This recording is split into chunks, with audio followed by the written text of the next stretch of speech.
Salam sejahtera Bapak, Ibu, serta saudara-saudari semua.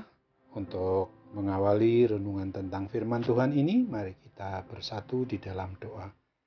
Tuhan Allah Bapa kami di surga, Allah yang melebihi segala akal, hati, dan pikiran kami umat manusia, berfirmanlah kepada kami sebab kami bersedia untuk mendengar, dan atas pertolongan Roh Kudus, mampukan kami untuk boleh melakukan firman-Mu itu dalam hidup sehari-hari. Di dalam nama Tuhan Yesus kami berdoa. Amin. Sebagai nas renungan firman Tuhan hari ini diambil dari kitab Roma 10 ayat 15 yang berbunyi, dan bagaimana mereka dapat memberitakannya jika mereka tidak diutus? Seperti ada tertulis, betapa indahnya kedatangan mereka yang membawa kabar baik. Sebagai tema yang diangkat dari nas renungan kita adalah sukacita dan indahnya sebagai pembawa kabar baik. Apabila diri pribadi kita diperhadapkan pada dua pilihan, manakah yang akan kita pilih? Membawa kabar baik atau membawa kabar buruk? Tentu saja kita lebih senang membawa kabar baik. Kabar baik yang ditunggu-tunggu oleh orang banyak. Kita pasti akan disambut oleh mereka dengan sukacita karena berita yang disampaikan itu. Kata dalam bahasa Yunani euangelion atau dalam bahasa Inggris dikenal dengan good news yang diterjemahkan dalam bahasa Indonesia Injil adalah berisi kabar baik yang membuat sukacita bagi semua orang yang mau menerima dan mau mengalaminya, serta mau mengimani, mempercayai tentang isi Yesus Kristus yang adalah Tuhan dan Juru Selamat umat manusia yang telah membebaskan kita dari kuasa kematian kekal itu. Injil menyampaikan berita keselamatan yang sudah ditunggu-tunggu oleh semua umat manusia. Mereka yang sedang bergumul dengan usaha menyelamatkan diri dari kebinasaan di neraka itulah yang harus menerima akan Injil Yesus Kristus. Banyak orang melakukan berbagai usaha untuk menyelamatkan diri. Mereka melakukan kebaikan demi kebaikan dan berharap kebaikan membawa keselamatan serta menutupi kesalahan maupun dosa mereka. Sebagian orang lagi berusaha untuk mendapatkan keselamatan itu dengan mencari Tuhan Allah pencipta dan pemelihara hidup dan matinya, akan tetapi salah di dalam menyembah, memuji, dan memuliakan namanya yang Maha Kudus. Ada banyak sekali orang juga yang justru menyembah, memuji, dan memuliakan yang telah diciptakan oleh Sang Maha Pencipta itu, seperti menyembah matahari, bulan, bintang, pohon, dan gunung-gunung. Apapun yang dilakukan oleh semua orang itu tetap tidak akan bisa menyelamatkan diri mereka sebagai penyembah berhala itu. Yang menjadi masalah utamanya adalah dosa dan kesalahan umat manusia yang telah diperbuatnya.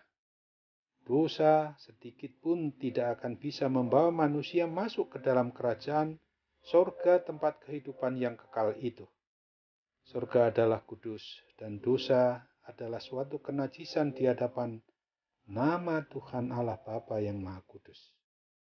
Oleh karena itu, Kristus Yesus yang telah hadir ke dunia dan Dia rela mati menggantikan kita umat manusia di atas kayu salib di Bukit Golgota itu, tetapi yang bangkit untuk menebus kita umatnya dari segala kuasa dosa dan kuasa kematian kekal.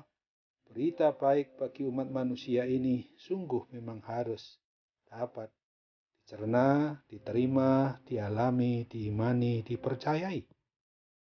Sebuah kabar sukacita besar ketika para gembala melihat sang bayi bersukacita dan mereka semua melihat juru selamat itu telah hadir di dunia ketika lahirnya di Bethlehem.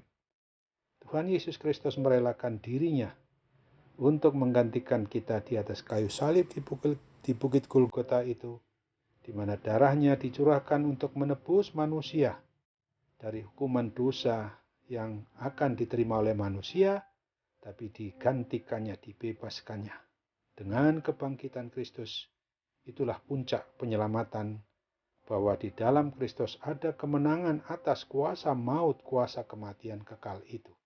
Setiap orang yang percaya kepadanya tidak akan binasa, melainkan beroleh hidup yang kekal.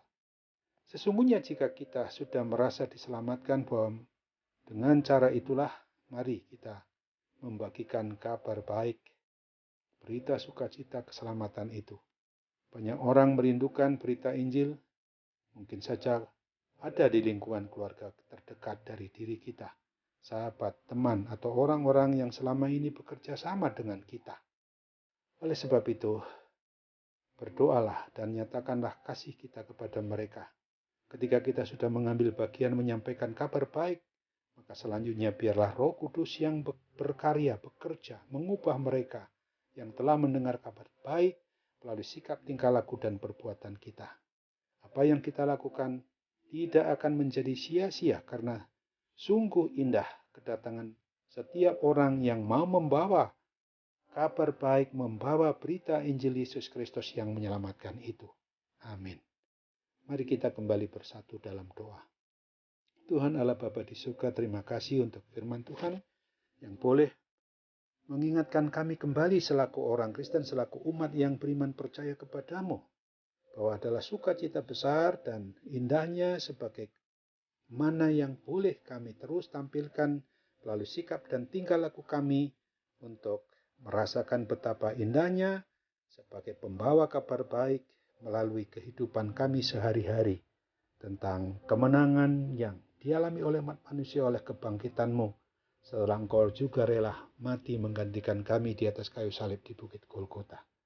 Sambutlah doa kami, sempurnakan dan kabulkan hanya menurut kehendak-Mu, dan bebaskan kami sepenuhnya dari kuasa jahat, kuasa sakit, penyakit apapun juga. Dan kami percaya seluruh mujizat-Mu tetap berlaku dalam hidup kami umat manusia. Amin.